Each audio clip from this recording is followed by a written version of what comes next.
in January of 1996. Now here's the context. Kim Beach, who's been around a long time, is on sabbatical for 6 months. Joan Gelbine is kind of in charge now. January 1996, those who may remember, there was a huge snowstorm in January. And she had agonized about whether or not to close the church. And she decided to close the church that Sunday. So the snowstorm canceled service that day. In the Arlingtarian the next week, she wrote the following piece. My wife Elizabeth is Joan Gelbine today. And I'm sorry I can't do Joan's accent. Joan said, "When I finally made it to the church office on Wednesday, January 10th, I found an interesting note in my mail slot. Seems that a young man with a sense of humor had made it to the church on the 7th. In his note, he said he had walked over to see if anyone was here, but of course, he found no one. So what did he do? He wrote that he appointed himself the guest minister, greeter, an entire congregation, and proceeded to deliver a sermon entitled, 'The Intellectual versus the Emotional Approach to Religion.' He said that he had the congregation singing Amazing Grace because he knew the tune, and then added, 'It seemed to go over well.' He took up a collection, he said, and left $7 with the note. Turns out that the note writer is a newcomer to the church by the name of Jason Ford. He told me he's in the category we call inquiring friends. Well, Jason, all I can say is you have a brilliant Unitarian Universalist career ahead of you. I applaud your sense of humor, your creativity, your generosity, to say nothing of your loyalty in the face of overwhelming odds. Welcome." That gives you a little taste of the personality of Joan Gelbine. And of course, of Jason Ford, who is a playwright now and actually has a performance coming up on in November, I think, at the church. Okay, so still around. So here's an annual report from 1997, and I met with a number of board chairs, including Natalie Hall, Mike Hall, who both are chairs in the 79-80 range.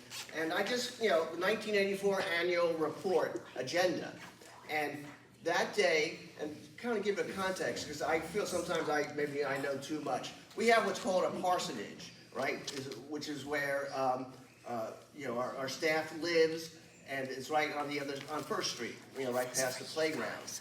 Well, on the agenda that day was a motion to sell the parsonage. And it was very controversial because everybody's got opinions. And it actually passed by a majority vote, but a slight majority. That was not enough by the Constitution, so they didn't sell the parsonage. And I think it was good to retain the parsonage.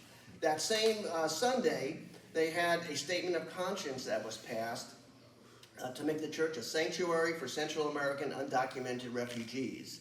And in fact, that we were a sanctuary that year for refugees from El Salvador who stayed in our church for a couple of days. There were some shifts of 2 or 3 days staying in our church.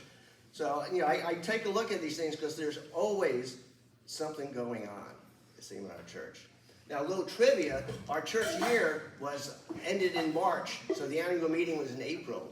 Now we have it in June. And this is an example of an Arlingtarian. There are all kinds of newsletters running in the archives. And just reading an Arlingtarian from the 80s gives you a real glimpse of what was going on. There's always seems to be a lot of God talk, and which is an interesting theme running through the church. We had something called Vespers on Wednesday night. The Singletarians had a whole page of activities that they were going to, including something called the Gross National Parade. Everybody remembers that. The GNP was a kind of a joke by Core and Trumbull were radio personalities, and they had a parade through Georgetown. One thing I was struck by this Arlingtarian, I mentioned it last night to some people, there are so many phone numbers in here. In other words, references to people and committees and things going on. Call Joe at JA7-4021, right? And it's just an interesting, I think, cultural change we have in our country from today. So very interesting. What I found in my work, the theme is it's all about community. early on in the church, somebody called, well, we're the Church of the Perpetual Crisis. And I would change it to we're the Church of the Perpetual Caring. And we care about the church, we care about the community, you know, we have our interests. One thing that's common, every year there's always a budget issue, okay? And that's just the way of a voluntary association. And dealing with people. I was starting to think about personality types. I said, well, back then, you know, maybe they had Myers-Briggs, you know, but now we have so much like Enneagrams. And I found out in the 1990s, there was a workshop on Enneagrams in the 1990s. We're still doing them. So, you know, what goes around comes around. What seems like new is not so new. I'm picking and choosing the stories because there's so many things that happened. The fall retreat started in 1954. So this is your 70th anniversary. Give yourself a hand. In fact, I found in the archives a bunch of photos from the fall retreat, just loose photos. So you can take a look at it afterwards if you recognize anybody. I see Rosemary Wilcox here. Some of you may know her from Goodwin House. Do you know, was it here the first year? Yes. Amazing. Yes, Cape and Springs, yeah. We also had spring retreats in June elsewhere. All right, so 1948, we're a church plant from All Souls, D.C. Powell Davies, is this big minister from D.C., wants to create churches in the DMV, so to speak. And it's very lay-led, very volunteer-driven. Reverend Gil Phillips is brought by Powell Davies to be our minister. He's vibrant, young, he and his wife. She's the organist. It's 2 years of really vibrant church. They build a little building for an auditorium.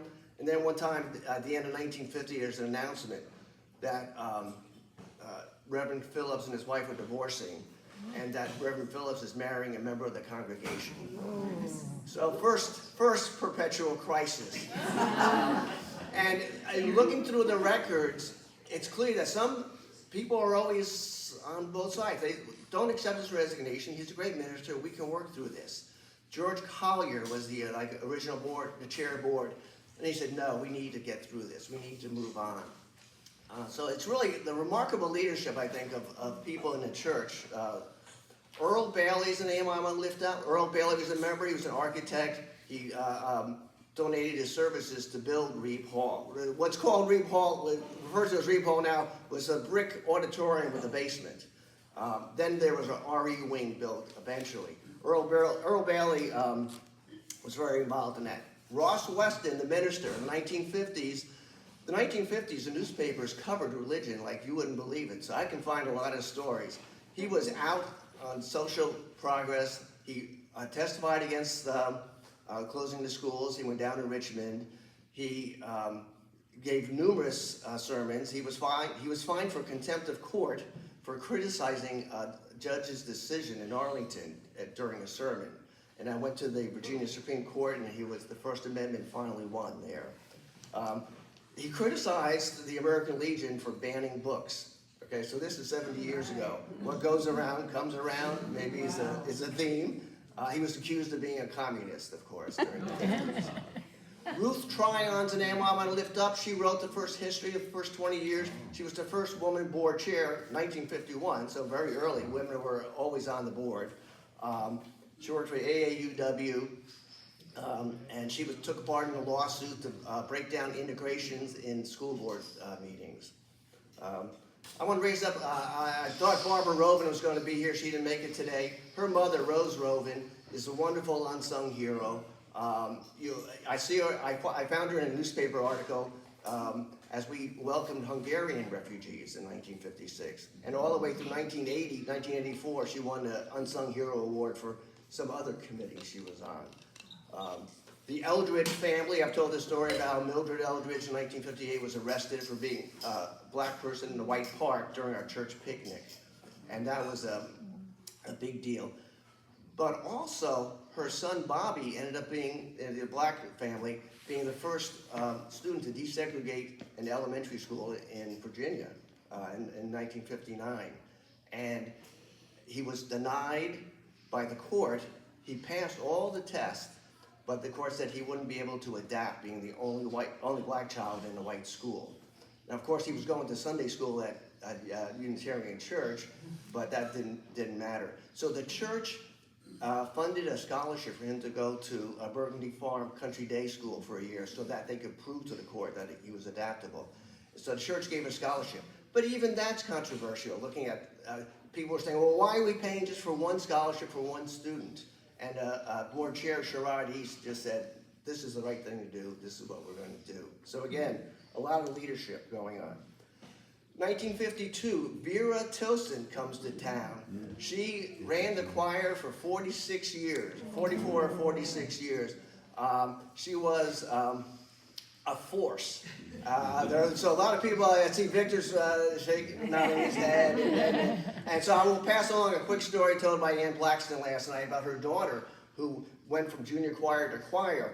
And it was not easy to be accepted in the choir. And Ann asked her daughter, why are you doing this? Her friend didn't want to be in the choir. She goes, well, Vera has something to teach me, which really stuck with Ann. And I think Vera, did know a lot. So she was remarkable with regard to so much going on. The choir has always been an anchor of the church, right? And they meet every Thursday night. I think they've been doing that for a long time. Other anchors are the Day Alliance. There was a Day Alliance and Evening Alliance for women, and it just kind of melded into the Day Alliance. And they started an interracial summer workshop in 1949. It lasted 15 years. It was pretty remarkable. We had a bomb threat in 1958 that emptied the church. We had a rabbi come to speak, and he was also pro-integrationist, and so there was this bomb threat where the secretary answers his phone and says, get the kids out of there, there's a bomb in the church. Now, there was no bomb in the church, but there had been a bomb burning in Atlanta a few months earlier, so people were very concerned. So a quick little story here about the usher the next week. So there was an usher sitting in the back of the church, and a young man walked in very well dressed. And the usher went up to him and said, can I help you? And he goes, well, I'm George Lincoln Rockwell from the American Nazi Party. And I just want you to know, I did not call in the bomb threat. And then, so that usher is Alan Mayer. His son Jeff is here today, over there. And I will say, I found that story because in 1998, a 5th grade class did an oral interview of him, and they transcribed it. And there was so much to it. And included in the story was that Rockwell said his parents were Unitarians, and so they hid the membership book so he couldn't sign it. And they walked out of Alan walked out with Rockwell, and out on the front steps were Rockwell's brown shirt men with swastikas. So it was interesting times. We live in interesting times all the time, huh? The church was 75% federal employees in the 1950s. I mean, so you get the influx of people coming to town. We had all kinds of things: bridge groups, singletarians, church picnics, every member dinners. The mitten tree started during the 50s. The church bazaar. We're always trying to raise money in different ways. Summers are off. There was no services in the summers in the 50s. It started in the 60s. Then it was time for a new sanctuary. That little auditorium was getting a little tight. So they had this architect, Charles Goodman, built this very visionary, somebody called it a tent in the woods, because where the church is now was all wooded back in 1960. So they built just the sanctuary, with its very distinct architecture, which has won a lot of awards. Getting that built was too hard for Ross Weston. I get that he had trouble. He had trouble raising money for the sanctuary, among other things. But I read somewhere where somebody said the problem with Weston was that he had champagne taste on a beer budget. So he went and left to go to the church by Northwestern University in Evanston. So he goes off, and we hire Edward Redmond from Ann Arbor UU Church, another university town.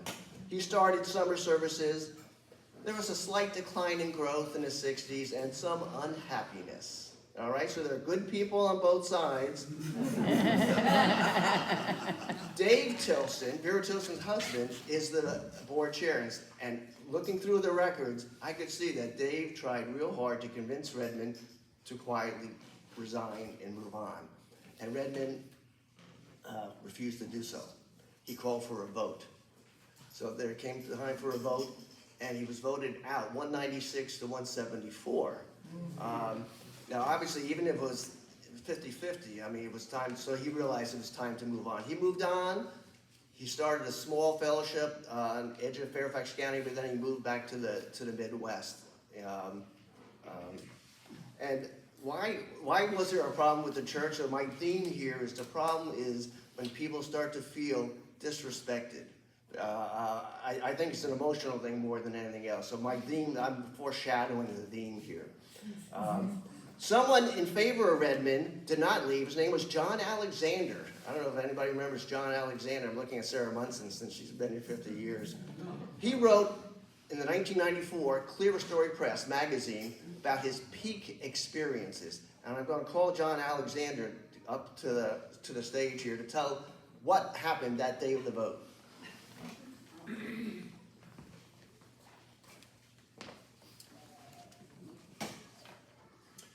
The vote about Edward Redmond. Now that was a memorable evening. The lights were ablaze, the sanctuary was crowded, our credentials were all checked before we were admitted.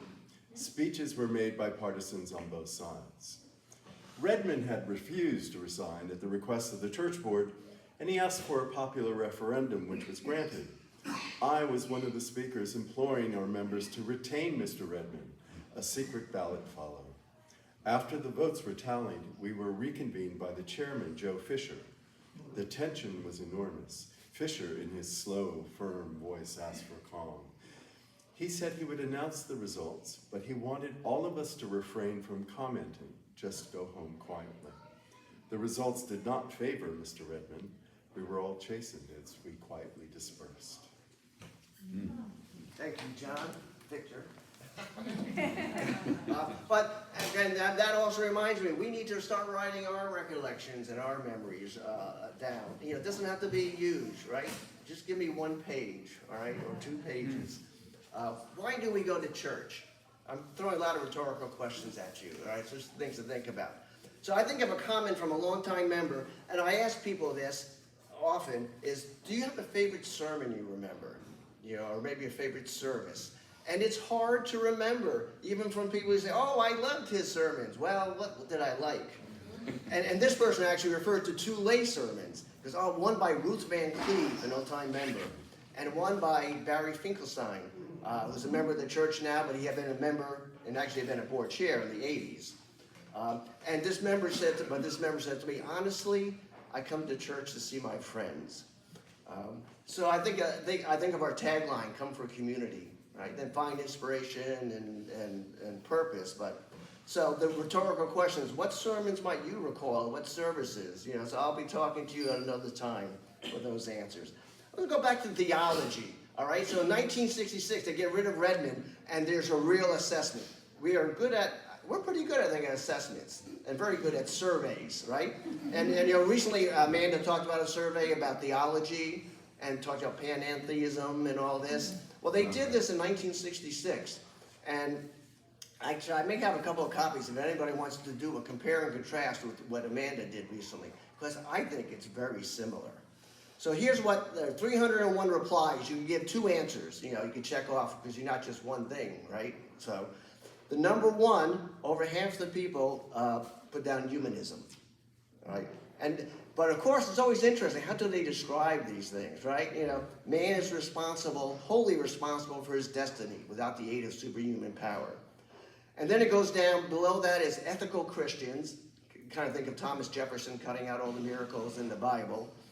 Naturalistic theism, which I think may be that panentheism that Amanda was talking about. Agnosticism, all got like 3 figures.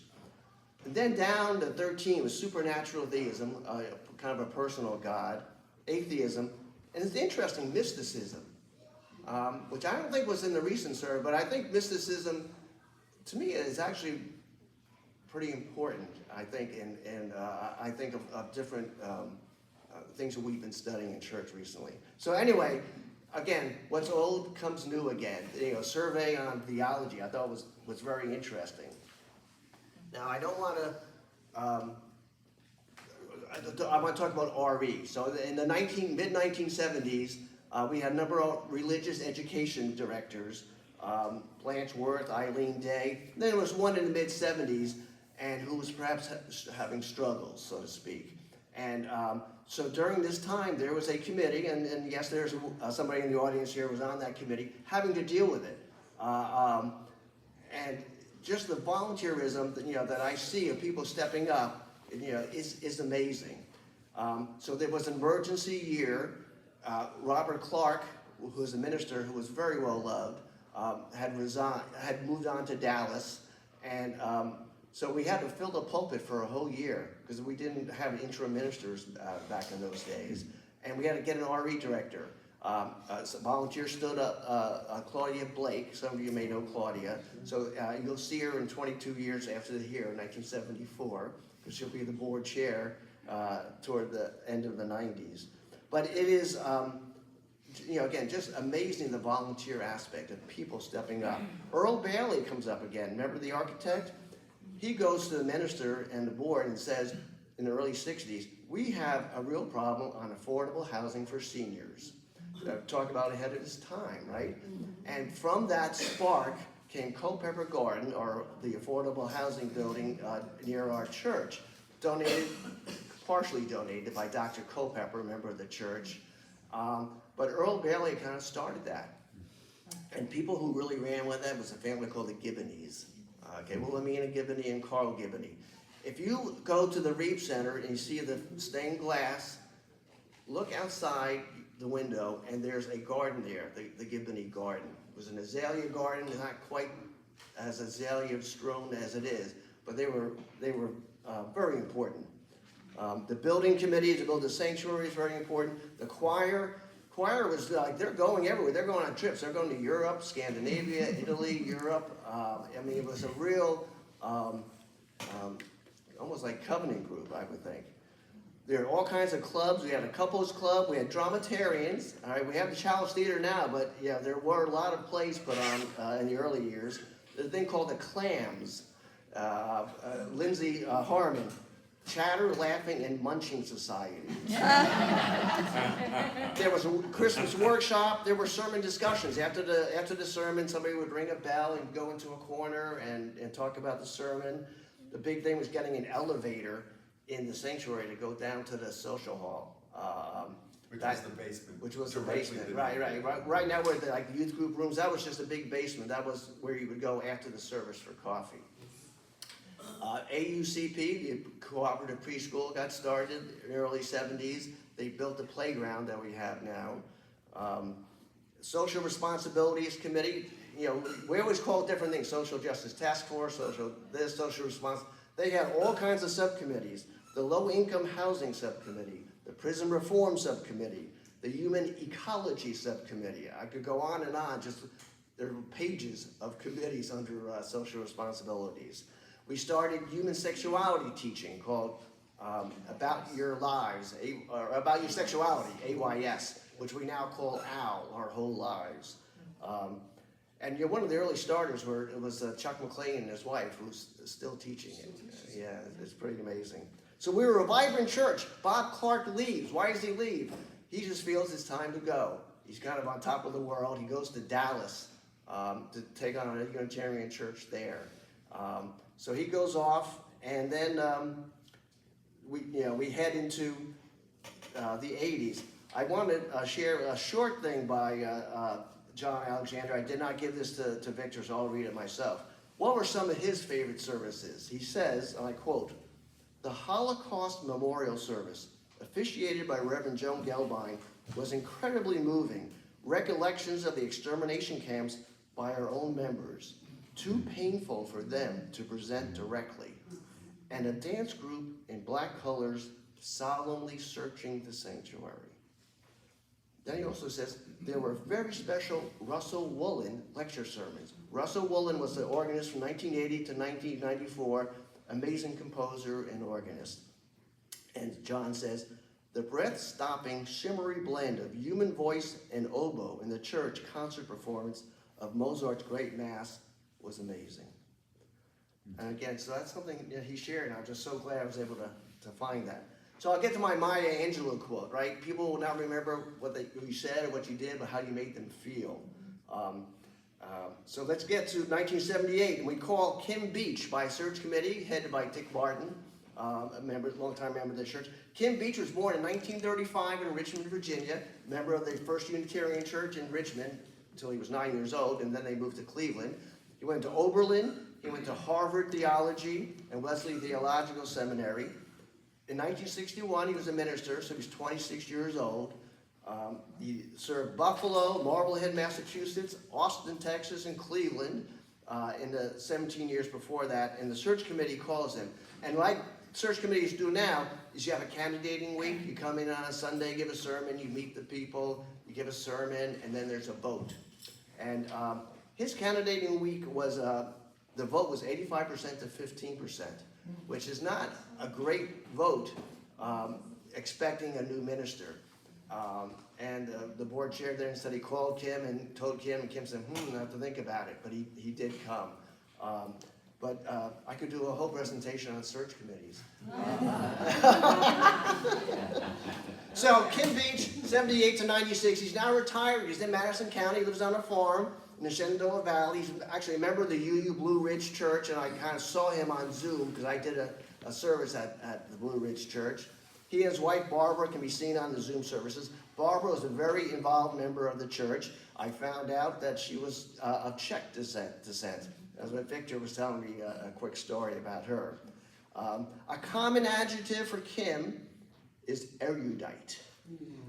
Scholarly, he edited 3 books about the theologian James Luther Adams.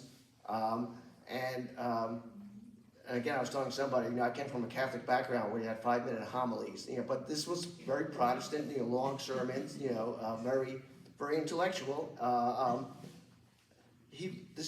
James Luther Adams is actually very interesting. He was his teacher at Harvard, and he was a very influential theologian who talked about institutional behavior and how it's created by the kinds of social programs you have, the way people's lives get organized. And he talks about the importance of a shared participation in a community's institutional life. And I confess, I've read some of Adams' essays. I've gotten the book that Kim edited. And he said interesting about offertory. I never had thought about the offertory. And Adams says it's very important as a visible reminder that we take part in a voluntary community. It's really kind of makes me think of the offertory in a little bit of a different light. And I share all that, perhaps a window into what Kim Beach was trying to accomplish at UCA. We were just UCA then, Unitarian Church of Arlington. We had so many voluntary associations and sub-associations. Kim published his own book, If Yes is the Answer, What is the Question? 8 Existential Issues of Faith. It was published in 1995. He republished in 2020, and I ordered it from Amazon. Didn't get here quick enough, though. So Kim is there from 78. Then in December 88, we call Joan Gelbine as assistant minister. She was also born in 1935. I didn't realize that they were the same age. Born in Brooklyn. That's why Elizabeth's talking about accent, I guess. Per the UUA website, she was an assimilated Jew who did not regularly attend services at a synagogue. Throughout her youth, Joan did not question or participate in religious matters. 1957, she graduates from Cooper Union in New York City. Started working as a graphic designer in the book industry. She married Abe Gelbine. Abe, also very involved member of the church, very beloved. They moved to Plainfield, New Jersey. They went to a service at Plainfield Unitarian Society, and that changed her life. Long story short, she goes to seminary at age of 46, 1981. She received her Master of Divinity from Drew Theological School in New Jersey. She was ordained in 1982 by the Monmouth County UU Church. So I want to give a little context here, right? So we're in the early 80s. Women were not common to be ministers in the 60s and 70s and the 80s. In 1978, 6% of UU ministers were women. 1988, 25% were women. 1998, 49% were women. 1999, women crossed the 50% threshold. And of course, I only go to 1999, so you have to wait till next time for how many women ministers we have. Back to Joan, she went to the Unitarian Fellowship of Ulster County up in state New York. She went to Kansas for a year, and she got our call. So under ministries, I would call Kim Beach an administrator. He started a ministerial intern project, which pretty much has lasted through that time, which I think is been very, very important. He instituted all church Sundays, where once a month the kids would come up for service. Beforehand, they didn't. He was involved in various community boards. He was president of a group called Amen, Arlingtonians Ministering Emergency Needs, which is now called Thrive in Arlington. What was going on? Lots of committees and divisions and councils. Okay, I'm throwing trivia here from time to time. When did UCA become UUCA? Unitarian. When do we add the Universalist? 94. Okay. It failed its first 2 times for a vote. But I think it succeeded in 94 because I was hearing from Dick Graham because we're doing under one roof, putting new buildings, and so we're changing all the signs anyway. So it was okay. Yeah. So I think maybe sometimes it failed in its vote because people just didn't want to change the name, or people didn't want to pay for new signs. Right. Kim starts a long-range planning committee. Reeve Hall is getting old. And so they do under one roof, okay? It's a long project from 1990 to 1994. Dick Graham was the chair of the committee, and Carol Hopper was our building supervisor, a member of the church, many of you know. And what it did was it put the addition onto the sanctuary, which is where the fellowship hall is now, the offices, all the RE classes downstairs. And we had an activity room, which eventually sunk into the ground. And we rebuilt it more recently, and we have the Reeve Center in an activity room. I want to lift up Chris Morrison, member of our church in the 80s and 90s. She and her husband John did a lot in the church. She talks about coming to the church in 1977. And at that time, the downstairs where you would go after the sanctuary into the social hall was a mess. What happened when the sanctuary was built, of course, you have grand ideas and you have budgets, and then sometimes the money doesn't match the budget. And so they weren't really able to finish the social hall very well. We also planned to have a bell tower at the corner of George Mason and 50. That did not get built also. That'd be pretty cool, right? Yeah. I think we should get maybe some public art or something. But anyway, I digress. So Chris says, when I started coming in 77, the search for a new religious educator was in process, and the search for a new minister. There was talk about redoing the social hall. It looked like someone's raw, unfinished basement. Exposed rafters, silver-colored rectangles of insulation, unpainted expanse of concrete floor, unfinished bookshelves, no coat racks, no storage closet, no kitchen appliances, no name tag holders, no library. Over the next several years, a combination of volunteers and contractors, including a member architect donating his services, created the finished social hall that we all knew and enjoyed for 15 years. It was a comfortable home, served us well, a center for socializing, celebrating, learning, exchanging information, and doing church business. When I walked into the social hall of our new addition, Fellowship Hall, I sensed again the excitement of a new beginning. This time I was part of a church community in the church history. It felt good. Now I want to share a Carol Hopper memory. She was the building supervisor. I mean, she did so much work, and making sure it gets done. She wrote a memory talking about when she was a little girl in 1949 playing with blocks. She liked to play with blocks. And so she says in her talk here, complicated block building is just like a complicated life, which requires a lot of compromising skills along with tender cajoling. As a young child playing with blocks in 1949, I never could have imagined that I would be bobbing along this river with you. Likewise, I don't have a clue as to what we 800 plus folks will be doing, say in 2014 or 2024. But it will be probably time to move the blocks around again. And interesting, in 2014 is when we had the capital campaign, and we did, put up the Reeve Center and the hall, and we actually took down old Reeve Hall. So we did a lot. Phil Powell was the co-chair of the building committee. He submitted a poem upon dedication of the church building. I want to read it. It makes me think of the reading Catherine Moore did last week, Find Something to Bless. Remember her reading? So Phil says, now at last we've built phase 1. Much remains still to be done. But it's fit we pause to cheer those whose efforts led us here.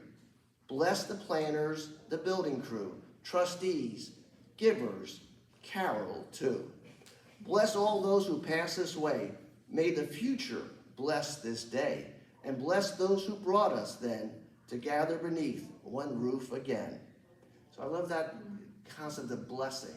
And may the future bless this day. I kind of feel like here we are in the future, right? And we're blessing that day. Also in the 80s, we installed a memorial garden on the other side of the driveway. Okay, that took a long time to get done. Nothing is easy, but I think it was a remarkable achievement. It was originally proposed in 1983 by Alan Mayer, but it was a long process and finished in 1994 with the Under One Roof campaign. Trivia question. What UUCA member, who is still a member today, was a torchbearer for the LA Olympics? Who could that be? Who could that be? Because he was a swimmer? It was Fred Hufford. You know Fred, A&L Schreiner's husband. He was he did volunteer work for the United Way. The United Way got to name somebody to be a torchbearer. That was in the Arlingtarian. That's how I found it. You can find so many little gems in there. The 1980s was a decade of fostering ministers, especially women and second career ministers. Members of the church who were ordained include Janet Newman, Roberto Finkelstein, Jean Ricard, Beth Graham, child of Dick Graham, Kerry Mueller, those are all women, but also David Hunter, Charles Blackburn, Robert Reed, and we had a number of interns, most of whom were women. So it was a real exploding time of women entering the ministry, including Joe Gelbine. Now, what adjectives would I use for Joan? Well, I use the adjectives that people have given me, and they are welcoming, inclusive, joyful. My mother would always call her the Yenta. The Yenta. Okay, called the Yenta. She's a good yenta. But of course, but not necessarily everyone's cup of tea, because no minister can satisfy 1,000 people, right? But I think that for what I've been talking about and finding, I think that fits. She organized so much, and I think it's interesting, the concept of second career ministers. I mean, I think she was ready to go. The Caring Connection was reorganized. The Elder Council was created with a volunteer by the name of Sharon Sundial. She started working with the Welcoming Congregation Task Force in 1992. A man by the name of David Voorhees was the chair, who changed his name to David Peaceful. Here's what's in the history book. Joan created the Welcoming Congregation Task Force, and Kim Beach delivered a powerful sermon that established the moral and ethical basis for our church's support for the end of discrimination based on sexual orientation. So it's not all Joan, I guess is what I'm saying. Is that it was a very vibrant church with a lot going on. October 1994, we had a vote to become a welcoming congregation, and it passed by a vote of 144 to 4. That same year, Joan Gelbine testified at Arlington County Board meeting to pass the Human Rights Ordinance in Arlington. The task force changed its mission to be a social group. It first was called Lesbi Gay Friends, L-E-S-B-I-G-A-Y. Joe Moore did that. Margaret Bauman is the name some may remember. She revived it with the UUCA Alliance. It's taken many forms over the years, but it's kind of always been there. Joan held a special Sunday service where she asked gay members to come forward and stand on the chancel. and the chancel was filled. So it must have been a very powerful service. And here's Joan in her own words. I have always felt that part of my calling to ministry has been to help provide healing support to the homosexual community. The service was exceptionally powerful in that respect. I also see my ministry and worship as empowering people in the medium of spiritual expression and growth. And I think that kind of, her ministry, empowering people, I think is a good word. She fostered a young adult group. She started the Worship Associates in 1996. She worked with Jane McKeel and others on the Labyrinth Project. The Labyrinth Project deserves a lot more time, but I don't have it. Time, I mean. They created this 42 square foot canvas floor based on the, I meant to look this up. Yes. There you go, yes.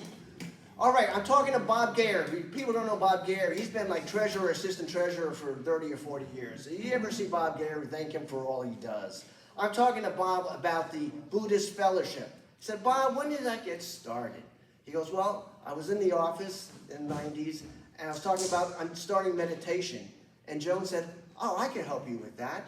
And one thing led to another, and there was a meditation group, which flowed into a Buddhist group. And they were in the chapel, and they moved to the activity center. And then they moved, in the 21st century to the sanctuary. And now they're back in the activity room. They've survived the pandemic, and they're doing well, so I'll give a plug for the Buddhist Fellowship. Monday nights in silence, on Wednesday nights, a lot going on. A lot was going on in the 80s in the women's community, right? We had adult ed courses. One was Cakes for the Queen of Heaven in the early 1980s, which was drew a lot of women. There were Arlene Wilson and Chris Morrison led classes on goddesses. There was a January 88 service with the dancers put on by the women's group. This was before Joan got here. There's a 1995 course, Rise Up and Call Her Name, was it? Reverend Joan led it, and Kathy Brayman, Jane McKeel, Sarah Anderson, and Celeste Carney were all people who provided courses then. Kathy Brayman talks about all the women's groups and the seminars that they had. So I must also put in a plug. You'll see in the 1998 history book, there's a big thing on the Arlington Men's Council that was created by Larry Borey. Larry's also an old-time member, and I think they ended up doing a lot of drumming, if I recall, but it was a really good group. Kim started a thing called the Unsung Hero Award, starting in 1978, which I think is very good. Some names you may remember, Alice McClellan got one in 1981. If I read her biography, it's amazing what she did, and what all these people did. Rose Rovin got it, Mary Lathram. 1984, we started the Endowment Fund. The Endowment Fund, I cannot stress, having been board chair in the early 2000s, how important it was to have that as a cushion. And we actually used it to help Culpeper Garden when they had a little bit of trouble, or we had mold in the church. We'll talk about that next year. But the endowment fund was very important. But it started with a $10,000 gift somebody gave, and they said, let's start an endowment. And it had risen to over $1 million, and it's been, again, very important. Money is very important. We've had services auctions for a long time, so a plug for, when is that service auction this year? November 2. November 2. Meeting goes live October 25th. Okay. What did you bring? I didn't bring. Anybody want to talk to me? We were talking to Tom O'Reilly. Meanwhile, another big fundraiser were the book sales in the Activity Center. Paul Hoekstra and others, I mean, they really worked so hard on that. But it was a lot of work. RE, Religious Education, and Norma Veridin was a very good RE director, 1978 to 84. But then she left, and we didn't have an RE director. So Jane McKeel and Judy Fisher, Judy is, I think, daughter-in-law of Joe and Peggy Fisher, they started doing RE. And they created curriculum like you wouldn't believe. But Jane shared a story to me when Judy Fisher had just come back in 1980 after years in Indonesia. We seem to have a lot of members in the State Department that travel all over the place. And that Judy entered the RE office in between services, and she saw Jane McKeel sitting with a long skirt, a prim and proper blouse and a boots with rows of buttons. She probably looked like the mother in Mary Poppins. And Judy said, "Why are you wearing a costume?" And Jane said, "Well, I'm doing a skit for the all-church service, and I'm dressed as Susan B. Anthony." And we had many skits back in those days. I'm looking at you, Tom O'Reilly, and Wendy, in all days. But anyway, Judy signed up to lead, Norma Verdon got them to lead the children's chapel. We had children's chapel services down in where the chapel is. Actually, back in those days, in the 80s, they were still over in Reed Hall. Yeah. Right. We had a beautiful mural in the chapel of Old Reed Hall, and it got moved to the chapel where we are now. And Carol Hopper, she outlined it from the old mural and brought it over, and it's amazing what she did. It's that mural. I have a poem here by a 9-year-old girl named Anna Chima, Gay Chima's daughter, that she wrote in 1994 about the chapel. So let me read it. It is lighted with tons of smiling faces beaming at you. It is almost blinding with love, hope, and happiness. Every time we come in, they welcome us with surprises to enjoy until the end of the week, where other surprises await. So it's a short poem by a 9-year-old appreciating the chapel services. Sue Philly becomes RV director in 92 to 98. It turns out Jane and her husband went somewhere else for Sri Lanka or something for 3 years, so somebody else had to step forward, and then they hired Sue Philly. We had Beacon House, where we were supporting a low-income organization in DC. We had Secret Santa, we had Peace Camp started. Vera Tilson retires in 1998. There were 55 choir members at that time. They did 2 concerts a year. One year it was Brahms and Mozart requiems. This Russell Wolin was the organist from 1980 to 94. 1996, we hired Jim Holloway, who was the director of the Washington Gay Men's Chorus. We had a visual arts area called the Quest Gallery. People like Peggy Fisher and others. We have so many artists. I think of Rosemary Wilcox and so many people in our church who are artists. Old Reeb Hall became an arts center and hosted 2 nonprofits, ACE Band, the Street People Assistance Network, and another group. We've always had dance in the 70s, 80s, and 90s. We had dance directors, Sandra Kamen, Monica Dale Johnson. So I want to read, and I'll just give myself a time check, 12:08, so we're doing okay. Trudy Olivetti is a long-term member, and she was involved in something called the Winter Solstice. And Morris dancers. Right. Has anybody here been a Morris dancer? Tom O'Reilly, wow, Elizabeth, oh, Bella, okay. Anyway, she says, since 1982, Reeb Hall has played host to Renaissance Banquet and Ceremonial Festival for Winter Solstice.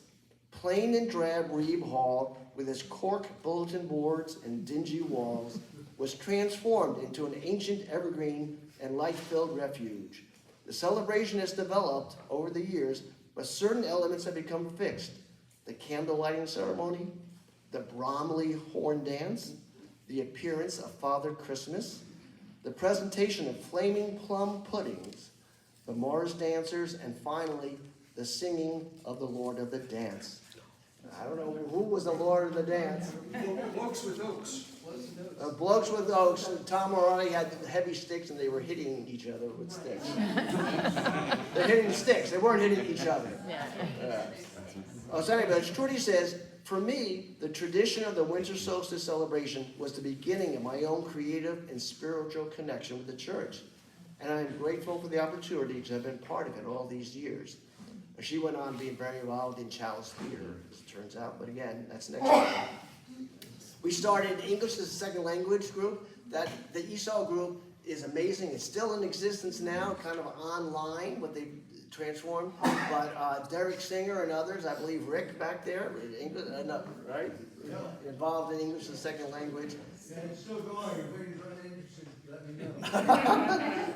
We're still recruiting for things, right? Buddhist Fellowship, ESOL, Services Auction, Chalice Theater. So we had a lot of A groups, Amen, A-SPAN, Street People Assistance Network, AFAC, Arlington Food Assistance Center, Alive with the Alexandria program, supporting Beacon House. We had something called a cross-cultural task force. I didn't know this fellow, Barry Lee Coyne, but he talks about in October '88, they brought 5 individuals together in a special Sunday service. All 5 were born abroad. Vera Chow from China, Wanda Kremier from Poland, Albert Rogers from Scotland, and Fleming Berend of Denmark. They all shared their stories. And Fleming concluded the service by singing along with his wife Sylvia, who was from Argentina, in an international folk song medley. This was the beginning of the cross-cultural task force.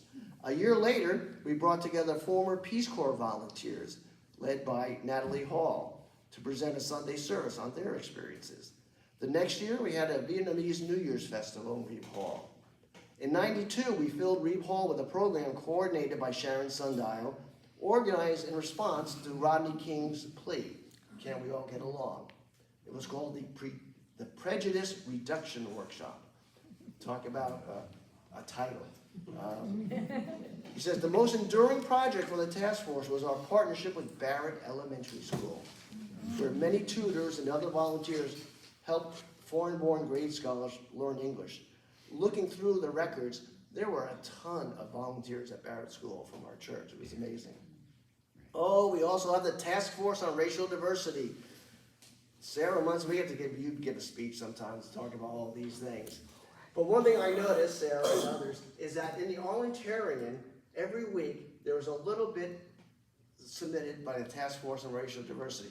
It was always like a quote from a book or something to think about. It wasn't trying to get you to come to a committee meeting. It was to get you to think and maybe to feel about experiences. So that was an interesting thing to see. Clear Story Press was started in 1992. Clear Story, remember the windows in our church are called Clear Story windows up on top. And Penny Showell published a book called Living Religion by Joe and Peggy Fisher. Longtime members. Joe Fisher was actually like the head of the UUA lay report, the UUA moderator. Joe would give Sunday services over the summer, and this book is a compilation of his sermons, and after each sermon is a poem by Peggy Fisher. And I actually, when I was board chair, and you try to have a little reading at the beginning of the board chair meeting, and of course I'm rushing around, so I would run to the library, pick this out, and look for a quick poem by Peggy Fisher. They're actually, I think, pretty remarkable. Also published a book by Rustin Woolen, Composing a Musical Life. And I haven't found that book yet. I can't find it online, and I haven't looked through our own library. I need to do that. So they published this quarterly magazine. It was great. So now we're in 1996, the year of the resignation of Kim Beach. It's a difficult time for all. Apologies in advance if I do not handle this well. So January 1996 begins with Kim on sabbatical. So January 1996, he's on sabbatical for 6 months. He goes to Europe. So Joan is in charge. She's been there 7 years now, so it probably feels pretty comfortable. Elaine Serlin is the board chair. Some of you may know Elaine. She's in Goodwin House.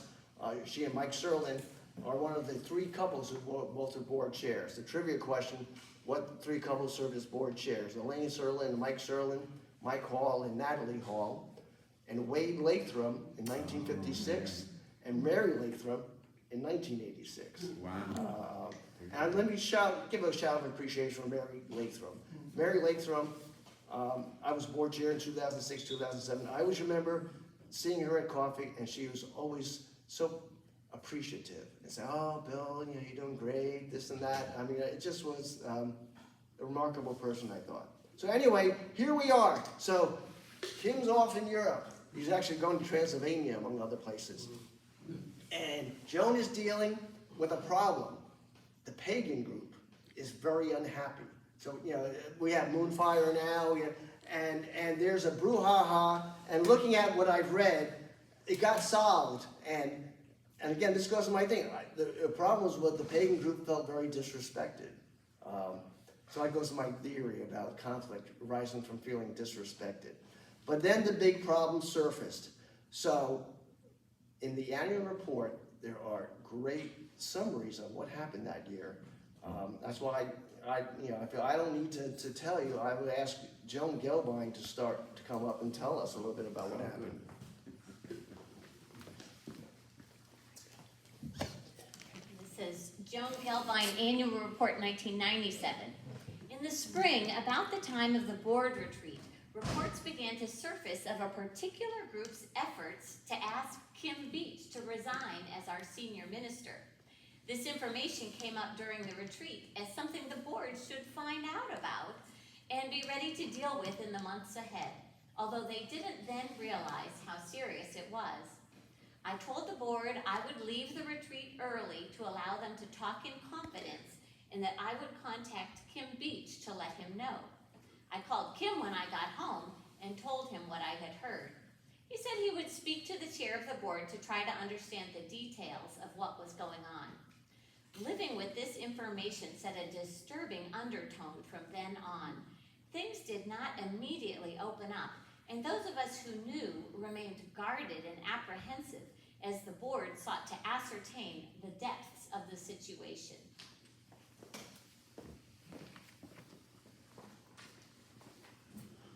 Boy, being on the board there must have been an interesting time. Of course, the changeover, the annual meeting, starting April 1st, Claudia Blake became board chair. So Elaine Serling is no longer board chair, Claudia Blake is. Again, I've not done a ton of investigative reporting on this. I may do it another time, but let me say what I found out. There were people who were unhappy with Kim. And if I were to dig deeper, I would say, again, that the unhappy people felt disrespected. Going back to Edward Redmond, why was he voted out? It seems pretty clear that he really upset the people who were like on the board and on the committees, so to speak. Like the lay leadership and the people most involved. And because he had to do it my way attitude. He knew better than and so I think they felt disrespected, in some more global sense. So that's, again, my theory. I could use the old elephant metaphor, where we're all blind people touching different parts of the elephant and we come to our own conclusions about what we're touching. And again, a lot of people who were maybe just touching the tail, like I was. I was downstairs in RE doing Children's Chapel, and maybe I wasn't even reading the Arlingtarian. I don't know what. Anyway, so July 1st, Kim returns from sabbatical. And again, people are holding on to this news. I mean, it must have been very hard. And Joan goes on a 6-week vacation. There were ships passing in the night. All right? So 3 weeks later, July 21st, Kim Beach gives a sermon laying out that there is a conflict. Right there in sermon. One person, there are people here who were at that service, and it was interesting times. So that was July 21st. Kind of a bombshell, right? Arlington first, Arlingtarian is coming. Katie, where she is. So every week there would be an article, usually by a minister. Beachcombings was Kim Beach's title. Mini stirrings with Jones. But Claudia got the front page with the board shavings. August 1st. Here we are. As most of you will know by now, during a recent sermon, Kim revealed a source of conflict in our community, a letter being circulated among members requesting he retire. As he said in making it public, avoidance and secrecy are not resting places on the spiritual path that our community has chosen. Such a letter is, of course, not the beginning of the story, nor is the sermon the end of the story. As chair of the board, I cannot and have not judged their merits and what must now be termed the two sides, nor can any board member. We do, however, take seriously our responsibility for the long-term well-being of the community, and we accept that our community cannot avoid facing this conflict. Our concern is process, and we are doing all that we can to assure that the congregation resolves this thoughtfully, fairly, and forthrightly. The board has asked Reverend Pat Carroll and our UUA district executive to perform a congregational assessment September 22nd to September 24th. Pat will meet with small groups and individuals about a broad range of congregational issues, including the issue of Kim's ministry. Thank you, Claudia. Whew. Okay, so what do you do in this waiting period? September 22nd is going to be this assessment. We're here in the middle of August, so it's still hanging in the air. And then Kim had a column in the August 15th Armentarian. And I'll call Kim forward here.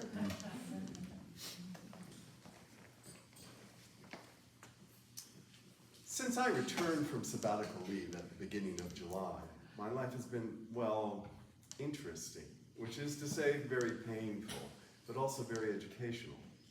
We've been hung up with the trouble with this church is fill in the blank, grumblings for years. Now some people seem to think that they've found their mark, namely the senior minister. If that is what it takes to get this church unstuck, I guess I'll have to bear with it and hope that we can get to a better place than we'd imagined before. Am I dreaming to think that we can manage that? Polarization will not get us there. Choosing sides prevents open and honest communication because rather than listening, we start to defend positions already taken. Then tempers rise, and we rush headlong into tearing conflicts. I commend the board for pointing to a better way to deal with our concerns by inviting the Reverend Patricia Carroll to lead a congregational assessment. I join the board in urging all of you to work with this process. Thanks. Yeah, so that was August 15th. August 29th, Claudia comes back again. I didn't give you this one, Katie. I want to give you a break. But she says, we don't have to agree, right? But do you find your attitude towards someone changes slightly when they hold a view in opposition to you? And she talks about the importance of listening. And they had something called a listening post. I don't know if people remember that, when you would post your comments. I'm not quite sure if that was the right way to go. And of course, she says that if you just look at the listening post and stop there, you're not listening. You need to engage in conversation. And then, and again, I wrote my notes here before I found this article, because she says, an elephant looks very different from the side, the front, underneath. So that elephant metaphor. Okay, and now we are at the, we're at the end of September. The assessment has been done. I'm going quickly because I got 6 minutes here. The annual report written by Claudia Blake was amazing, and I'm going to ask Katie to drop the to be Claudia Blake, because she gives all the scoop, so to speak.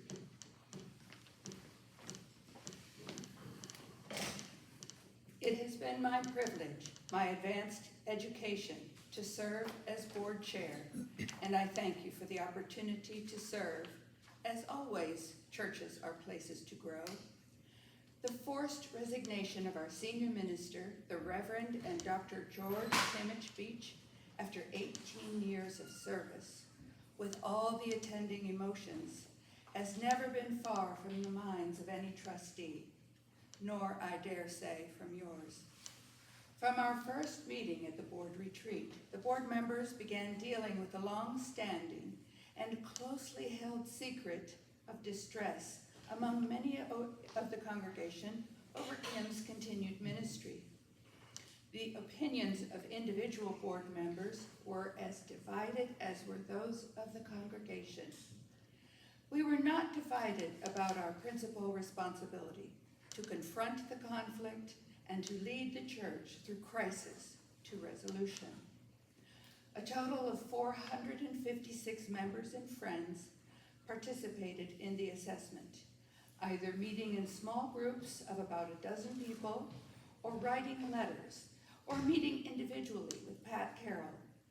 Despite the aversion most of us have in facing conflict, 45% of our official members participated. This is a participation level of which we may be very proud.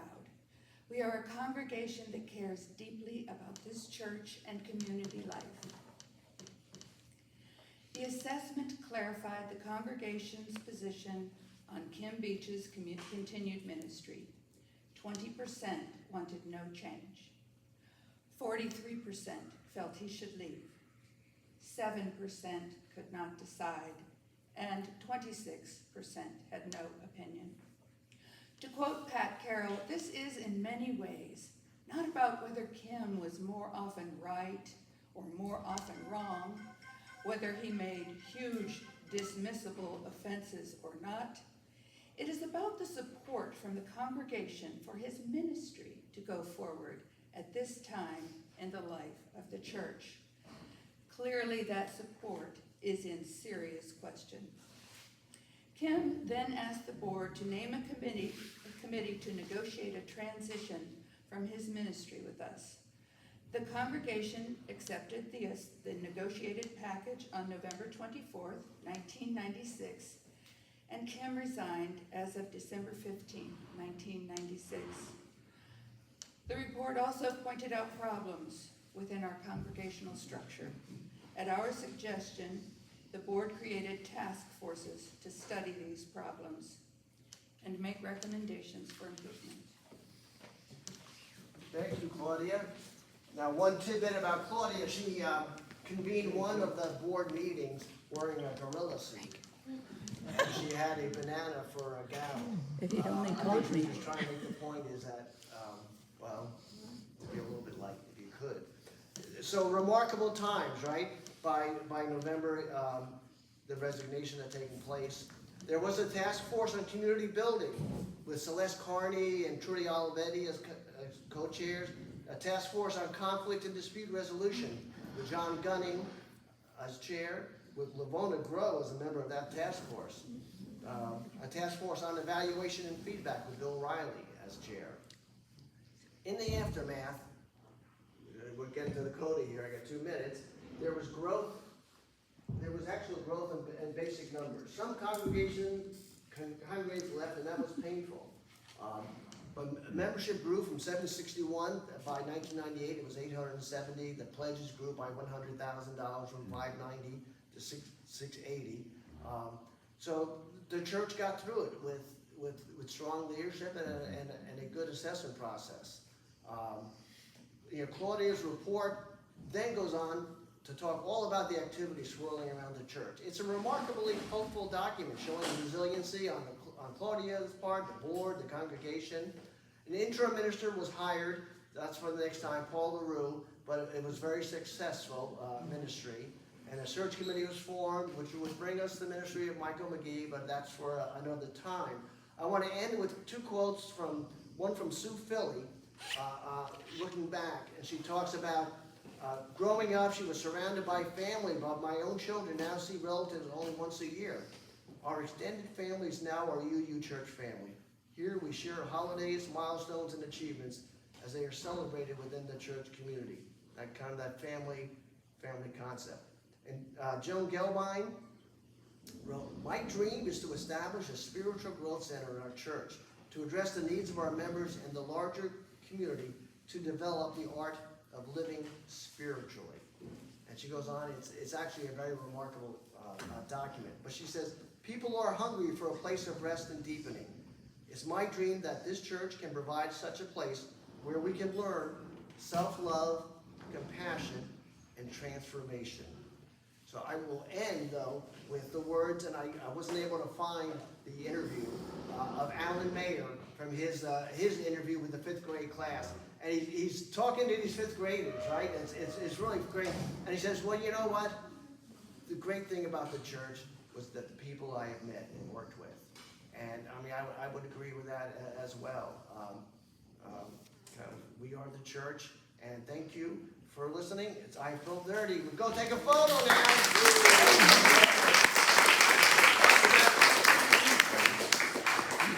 I just want to make just a brief statement.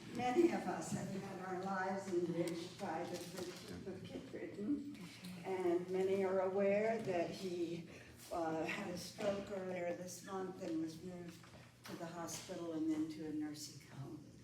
I wanted to let you know that I heard yesterday from Ann that Kit had died peacefully yesterday.